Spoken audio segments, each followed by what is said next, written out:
guys, how you been? It's been a wild fucking week over here, I can tell you that. If this is your first time checking out one of my videos, my name is JD. I was a drug addict and a career criminal for over 20 years. I spent a lot of time in prison, and I'm currently on house arrest for organized fraud and counterfeiting in the state of Florida. But like the vast majority of the people who live in the state of Florida, I'm not actually from Florida.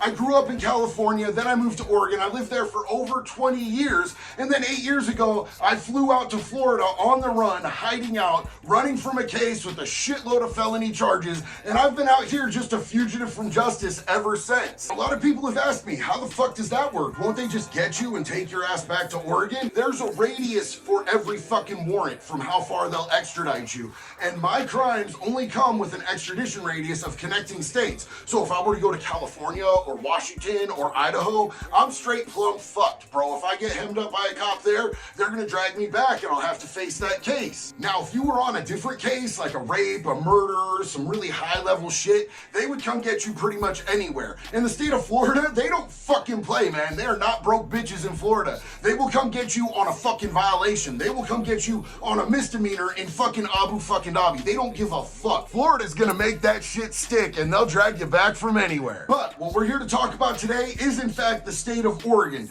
You see, Governor Kate Brown just yesterday commuted the sentence of all 17 inmates that were on death row awaiting execution to life without parole. So those motherfuckers that were gonna get dead, now they're just gonna live out their lives on our tax dollars for the rest of their natural lives in whatever prison they happen to land in. And I know a lot of us have different feelings about the death penalty, and I respect the difference of opinion. Like, I'm not trying to disrespect anybody else's opinion, but I think there's lines that you cross where you do shit that is unfucking forgivable, and you don't deserve to share air with the rest of us motherfuckers anymore. This may even trigger some people the fuck out, man, and I can understand how you might not get how I would feel this way as an ex-criminal, especially about other criminals, but like, bro, there's differences in crimes, right? You hurt a fucking child, you hurt a fucking elderly person, you hurt somebody who's disabled, you hurt somebody who's not a part of the game, who's not a part of fucking law enforcement. There's a whole different set of fucking rules, man. There's shit that you do where they should just drag you out of the fucking courtroom and put one in the back of your fucking head after you get sentenced. So of course, the first thing that I fucking did after I read that she commuted these sentences of these 17 men was I went and started doing some research. I looked at the list, and the very first person on that list, it turns out I fucking know. So that's what the fuck we're about to get into. Let's fucking go!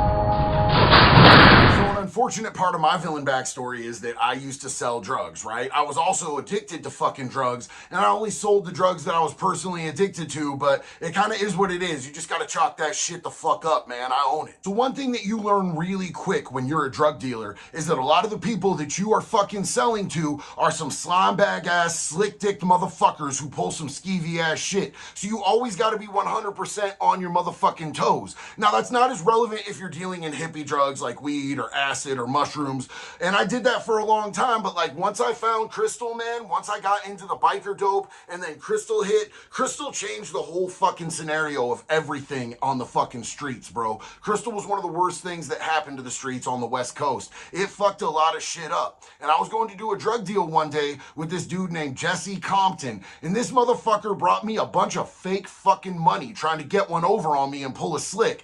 Bro, I lost my entire shit. I beat the ever-loving dog shit out of this dude. I dragged him out of his own fucking apartment, threw him out the fucking front door, beat his ass across the fucking parking lot, and made a public fucking example of this dude. And unfortunately, that's kind of what you gotta do when somebody tries to pull some shit on you, man. You have to make a fucking example out of them, because if people smell weakness on a fucking drug dealer, you are gonna get fucking took, bro. It's not an if, it's a fucking when. If they think they can pull some shit on you, they're gonna pull that shit on you. So I had only sold to this dude a few times, and clearly I never did business with this bitch again. But I never liked doing business with him anyway. He always gave me that creepy vibe. He set my intuition the fuck off, and I got the feeling that he was the type of motherfucker who did dirty ass shit in the fucking shadows. And it turns out I was fucking right. When I went to go check this list of the people that Kate Brown had commuted their sentences from the death sentence to natural life, he was the first fucking name that I saw on that fucking list. So I went to go check out his charges, man,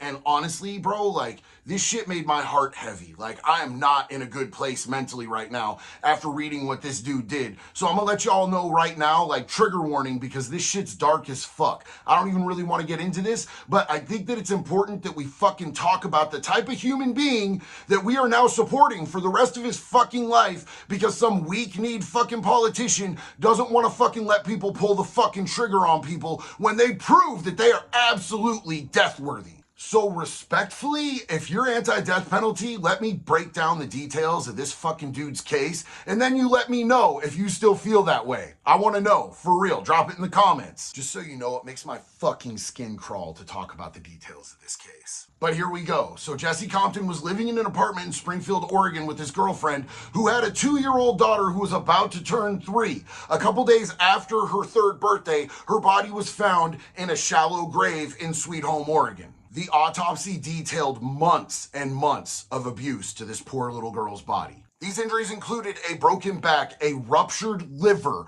rope burns around her wrists and ankles, sexual abuse, and stab wounds. And this is the hardest part for me to talk about. She also had severe burn wounds on her vagina and anus from a propane torch, like this one, the kind people use to smoke meth a lot of the time. This monster raped this little girl and then burned her genitals with a fucking propane torch while she was tied up and still alive. He broke her fucking back so hard that her fucking liver ruptured, then he stabbed her to death and left her in a shallow fucking grave. A fucking 3-year-old baby, a little girl. Is anybody else worried that the death penalty is inhumane to this motherfucker? Because I'm not!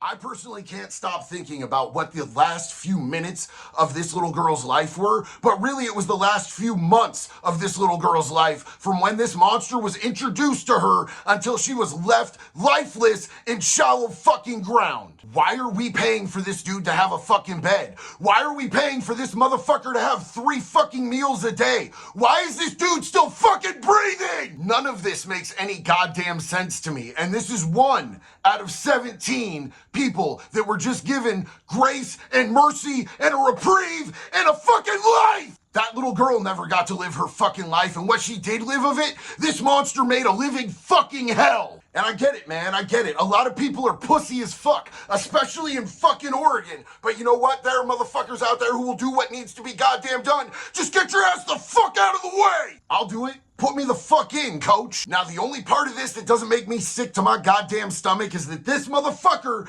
has been on death row since 2014. And they make death row pretty fucking isolated and pretty fucking comfortable. But now, he has a real shot at landing right on fucking mainline, hitting the yard with some real fucking killers. Not people who kill fucking babies, real motherfucking killers. My only hope is that they make it nice and slow, drag it out over several months like he did to that little girl, and then end it in the worst fucking way possible. So there are 16 more of these dudes who just got their death sentence overturned. And if you guys are interested in hearing about their fucking crimes, let me know, because I'd be happy to do more videos about this. I started with Jesse Compton. He's the only one that I've read so far because I actually know this dude and have personal experience with this dude from the streets. The rest I don't know. I don't know shit about it, but I'd be happy to research it and happy to put out videos about it. Let me know in the fucking comments. Also, if you want to have a respectful discourse about the death penalty, I'd be more than happy to talk to you respectfully about it in the comments. And as always, if you guys have any video suggestions, I'd love to hear those too. I'm sorry that I brought this fucking darkness into this video today, but this is what was on my heart. This is what was in my fucking head.